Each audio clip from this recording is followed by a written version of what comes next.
Hindi pwedeng alamin ng gobyerno ng Pilipinas sa ibang bansa tulad ng Austria kung humingi ba ng asylum sa kanila si Attorney Harry Roque. Ayon sa Department of Justice o DOJ, ang prosesong ito ay confidential. Asylum proceedings are actually confidential in nature.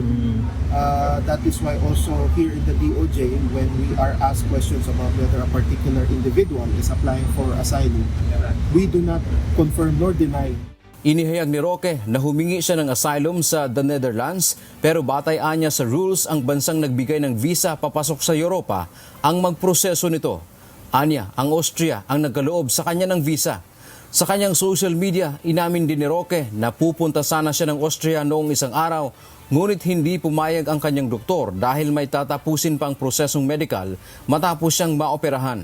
Paliwanag ng dating palace official, ang Austria ang magpuproseso ng kanyang aplikasyon para sa asylum.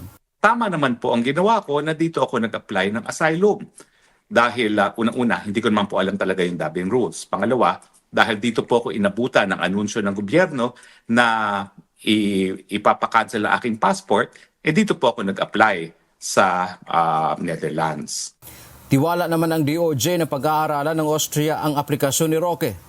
We believe the relevant asylum authority in Austria will do the necessary research, validation of the information that Attorney Harry Roque will be giving them. Dagdag pa ng Justice Department, gaya ng sinabi ng palasyo, hindi political persecution ang ginagawa kay Roque. Dapat na umuwi ito ng bansa at harapin ang mga kaso laban sa kanya. Isa rin sa inaabangan ng DOJ ay kung may Interpol Red Notice na kay Roque para maaari itong maaresto at maibalik sa Pilipinas. Dante Amento, UNTV, News and Rescue. Diyos ang aming sandigan, serbisyo publiko ang aming pinahahalagahan.